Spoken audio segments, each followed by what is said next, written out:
Les connaissances les plus transformatrices en matière de guérison ont été délibérément effacées des textes sacrés. Un enseignement si précis que les neurosciences modernes commencent seulement à le confirmer dans les laboratoires de psychoneuroimmunologie et d'épigénétique. Cette vérité pourrait libérer des milliers de personnes de souffrances inutiles, mais elle est restée cachée pendant 2 millénaires. La maladie ne vient pas de l'extérieur. Ce n'est pas une punition divine. Ce n'est pas la malchance. Il ne s'agit pas simplement de génétique ou de bactéries isolées du contexte interne. Jésus a révélé que cela a une origine interne, émotionnelle et spirituelle spécifique, documentée par les disciples gnostiques puis délibérément éradiquée. Pourquoi? Parce qu'un être humain, qui comprend que la racine de sa maladie se trouve en lui-même et que le pouvoir de le guérir y réside également, n'a besoin d'aucun intermédiaire religieux ni de système de contrôle pour accéder au sacré et à la santé. Ce que je vais partager avec vous aujourd'hui, c'est le lien entre les enseignements de Jésus sur la guérison et le concept profond de la monade, le miroir divin qui réside en chaque être humain, le point de connexion entre l'individu et le tout. Pour les gnostiques, la monade était le corps divin, la particule indivisible de pure conscience qui constitue notre véritable identité. C'est précisément ce concept que Jésus a utilisé lorsqu'il a parlé du royaume des cieux en vous. La monade est ce royaume intérieur, cette lumière qui, une fois reconnue et activée, a le pouvoir de transformer radicalement notre réalité physique. Pour comprendre l'enseignement de Jésus sur la maladie, il nous faut d'abord saisir comment les gnostiques concevaient la relation entre le monde intérieur et le monde physique. Pour eux, il n'y a pas de véritable séparation entre ce qui se passe dans notre esprit, dans nos émotions, dans notre état spirituel, et ce qui se manifeste dans notre corps physique. Le corps n'est pas une machine indépendante, fonctionnant selon ses propres lois biologiques, isolé de la conscience qui l'habite. Il est l'expression la plus dense et la plus visible d'un champ de conscience complet, incluant pensée, émotion, schéma spirituel et le degré de connexion ou de déconnexion de l'âme avec son origine dans le plérôme, ce que les gnostiques nomment plénitude divine et qui est intimement lié au concept de monade. Ce qui se déséquilibre d'abord dans le monde intérieur finit par se manifester dans le monde extérieur du corps. D'un point de vue gnostique, la maladie physique représente toujours l'aboutissement d'un processus amorcée bien plus tôt dans les sphères subtiles de l'expérience humaine. Elle est le corps qui s'exprime dans le seul langage qu'un esprit déconnecté de sa nature profonde puisse entendre, ignorant trop longtemps les messages subtils. Dans l'Évangile selon Jean, chapitre 5, Jésus guérit un paralytique qui était incapable de marcher depuis 38 ans. Mais ce que le christianisme institutionnel n'explique jamais, ce sont les instructions précises que Jésus lui a données après la guérison. Il ne lui a pas simplement dit d'aller vivre en paix. Il lui a dit « Écoute, tu es guéri, ne ressens plus rien. Sinon, il t'arrivera pire. » Dans le contexte gnostique, ce commentaire n'est pas une menace morale, mais un diagnostic clinique. Jésus soulignait précisément que la paralysie physique trouve son origine dans un schéma interne, un désalignement avec sa propre nature divine, avec le nomadisme, et que si ce schéma ne se transformait pas, le corps manifesterait à nouveau la maladie, car la cause demeurerait active. Les gnostiques identifiaient 3 racines fondamentales à l'origine de toutes les maladies. On les appelait les 3 passions morbides de l'âme. La première est l'ignorance spirituelle. L'oubli de sa propre nature lumineuse, une identification totale au corps, à la personnalité et à l'histoire, sans aucun contact avec l'espace du plérôme, avec le monadisme qui constitue la véritable identité de l'être humain. La seconde est le désir pathologique, le manque chronique, le sentiment persistant, qu'il manque quelque chose d'essentiel pour que la vie soit complète. Il s'agit d'un décalage avec la plénitude inhérente à la vie monadique. Le troisième aspect est la haine sous ses multiples formes. Ressentiment persistant, haine chronique, jugement désespéré de soi-même et d'autrui. C'est la négation de l'unité fondamentale que représente la vie monadique. Ces trois racines ne sont pas des concepts abstraits. Elles présentent des corrélations biochimiques spécifiques, documentées par la science moderne, l'ignorance spirituelle, le fait de vivre totalement déconnecté de toute dimension supérieure, déconnecté du nomadisme, engendre une activation chronique de l'axe du stress dans le système nerveux, que les chercheurs modernes associent directement à une inflammation systémique, à une suppression immunitaire et à une activité cellulaire accélérée. L'envie pathologique provoque une activation chronique et frustrée du circuit de la récompense dopaminergique, engendrant des états d'anxiété, de dépression et de compulsion, avec des effets mesurables sur la cohérence cardiaque et le système immunitaire. Le ressentiment persistant induit ce que les chercheurs en psychoneuroimmunologie appellent une surcharge inflammatoire de cytokines. La docteure Candice Peart, dont les travaux fondamentaux sur les neuropeptides ont démontré que les émotions possèdent des récepteurs dans chaque cellule de l'organisme, a montré que les émotions négatives persistantes produisent des composés chimiques spécifiques qui provoquent une inflammation tissulaire. Ressentiment, elle, possède une biochimie. La peur chronique possède une biochimie et cette biochimie engendre la maladie elle-même. Dans l'évangile gnostique de Philippe, un texte de Nag, m'a dit que de nombreux chercheurs considèrent comme préservant les enseignements directs des disciples de Jésus.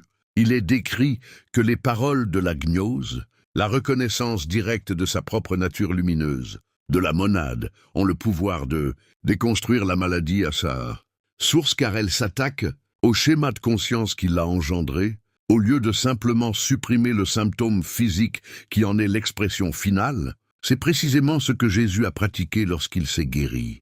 Il n'accomplissait pas de rituels magiques extérieurs. Il initiait chez le malade un processus accéléré de gnose, de connaissance directe, de reconnaissance de l'origine interne de la maladie et simultanément de la nature lumineuse, la monade, capable de dissoudre cette origine.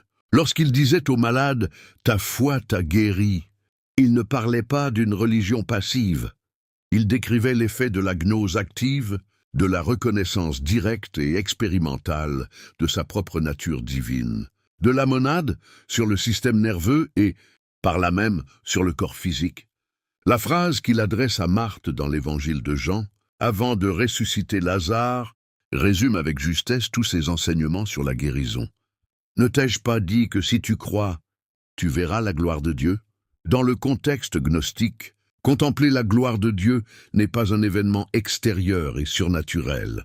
C'est la gnose, l'expérience directe de sa propre nature lumineuse, de la monade, qui, lorsqu'elle se manifeste pleinement, produit des effets que le monde matériel qualifie de miracles, faute de vocabulaire pour décrire ce qui se produit lorsque la conscience opère, depuis son niveau le plus profond, au lieu de ces schémas conditionnés de peur et d'oubli.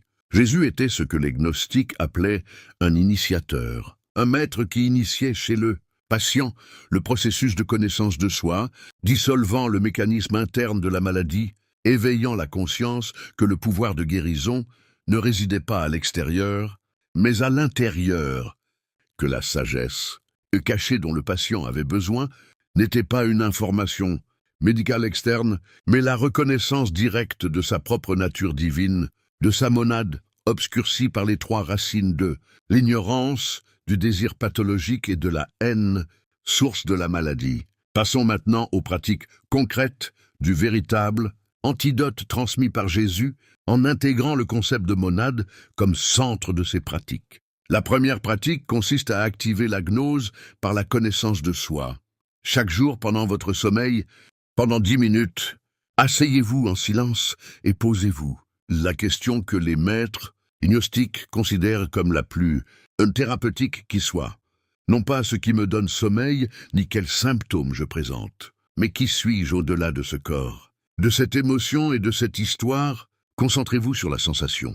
Même brève, de l'impact du plérome, la monade dont Jésus nous a enseigné qu'elle réside en chaque être humain comme sa nature la plus profonde, non pas comme un exercice d'imagination, mais comme une reconnaissance active. De cette prise de conscience, visualisez la lumière de cet impact, cette monade, se répandre sur toutes les parties du corps qui ont besoin de guérison. Cette pratique active la cohérence cardiaque et la réponse parasympathique du système nerveux que les chercheurs de l'Institut HeartMath associant directement à la restauration du système immunitaire. Jésus appelait cela allumer la lampe intérieure. Les neurosciences parlent d'activation vagale. Il s'agit du même processus décrit par deux terminologies différentes, séparées par 2000 ans. La seconde appellation relève du domaine médical. Les gnostiques enseignaient que la prononciation précise et intentionnelle, la connaissance de sa propre nature monadique, a des effets thérapeutiques directs, car la parole prononcée par la gnose réorganise les schémas de pensée qui génèrent la biochimie de la maladie. La pratique consiste à identifier le schéma interne que vous ressentez le plus associé au processus pathologique, qu'il s'agisse de peur, de déni, de manque ou de déconnexion. Puis, pendant 5 minutes consécutives, à prononcer l'affirmation opposée en se basant sur la reconnaissance de votre nature lumineuse, votre monade, non pas comme une affirmation positive superficielle, mais comme une gnose active, prononcée en contact authentique avec l'espace du pléroma, avec la monade que vous avez activée lors de la première pratique. La différence entre une affirmation positive, conventionnelle, et la parole médicinale gnostique réside précisément dans le fait que la première émane de la volonté de la personnalité, tandis que la seconde découle de la reconnaissance de sa propre nature divine, la monade. Leurs effets biologiques sont donc radicalement différents. La troisième pratique consiste en l'éveil de la conscience par l'alchimie de la rumination.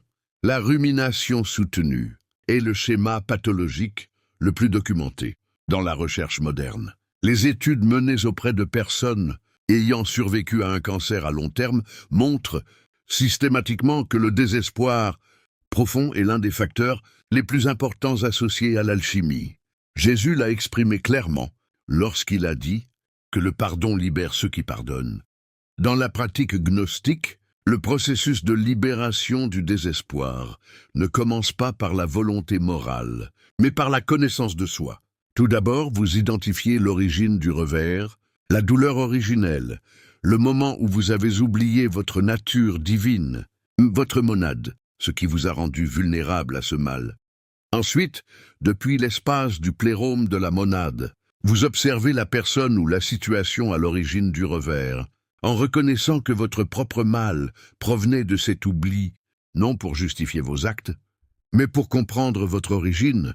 Cette compréhension profonde, accessible uniquement par la gnose et non par une personnalité blessée, est ce que les textes gnostiques appellent l'alchimie, qui transforme la poésie en médecine et dont les effets sur la biochimie sont immédiats et méditatifs. La quatrième pratique consiste à se connecter au divin intérieur, à la monade, source première de guérison.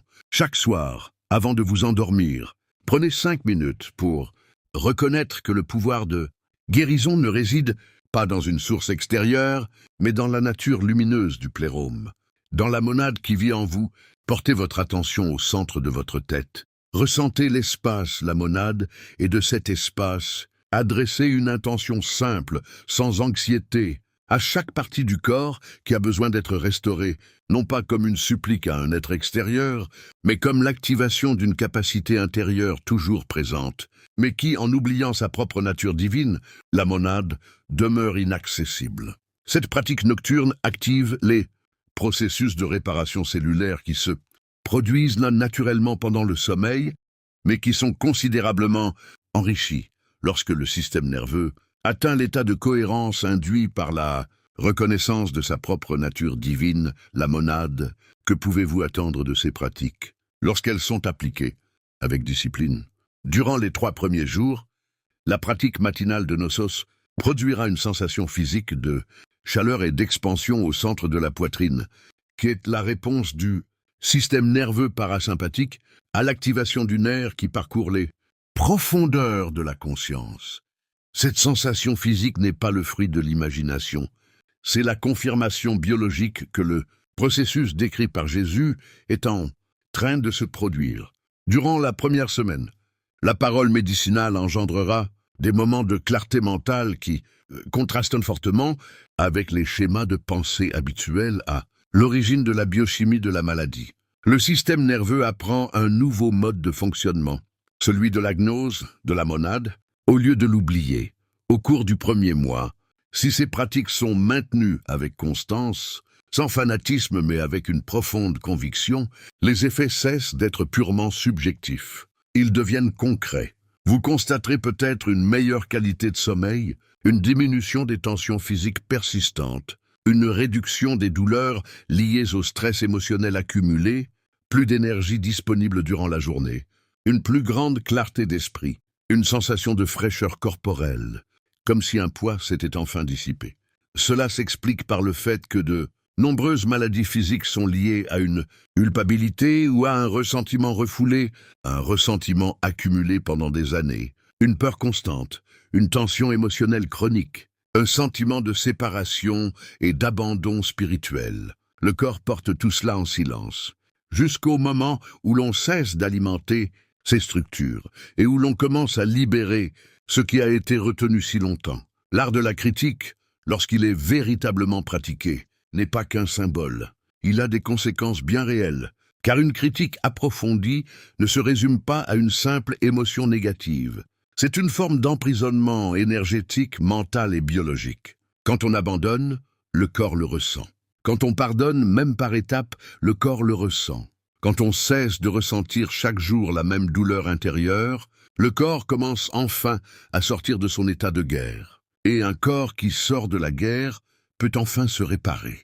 Les défis sont prévisibles. L'esprit, conditionné pendant des années à rechercher la guérison exclusivement auprès de sources externes, résistera à ces pratiques, affirmant qu'elles sont insuffisantes, qu'il faut quelque chose de plus. C'est fort probablement vrai.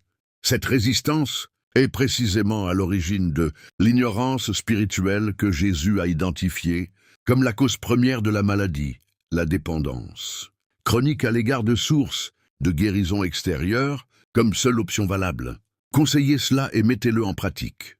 Jésus guérissait les corps parce qu'il comprenait précisément l'origine du mal, la déconnexion de l'âme de sa nature divine, de sa souveraineté, l'oubli de ce qu'est l'être humain au plus profond de son être. Et l'antidote qu'il transmettait n'était ni un rituel extérieur ni un dogme à suivre. C'était la connaissance de soi, la gnose, la reconnaissance directe de sa propre nature lumineuse, de sa monarchie qui, lorsqu'elle se manifeste véritablement et simultanément, transforme la conscience et l'alchimie du corps qu'elle possède. La nuit précédant le coucher, pratiquez la connexion avec le divin en vous, avec votre monarchie. 5 minutes. Le centre de votre esprit, l'espace, l'intention sans anxiété quant à ce qui doit être restauré, et dormez dans cette lumière. La maladie est née à l'intérieur. Dans l'oubli, la déconnexion, dans les 3 racines que Jésus a identifiées il y a 2000 ans et que la science moderne confirme aujourd'hui. La guérison prend aussi sa source en nous, dans la connaissance de soi, dans la gnose, dans la reconnaissance de la nature lumineuse, de la monarchie intérieure qui n'a jamais disparu, mais attendait simplement d'être remémorée. Jésus le savait et vous le savez maintenant aussi.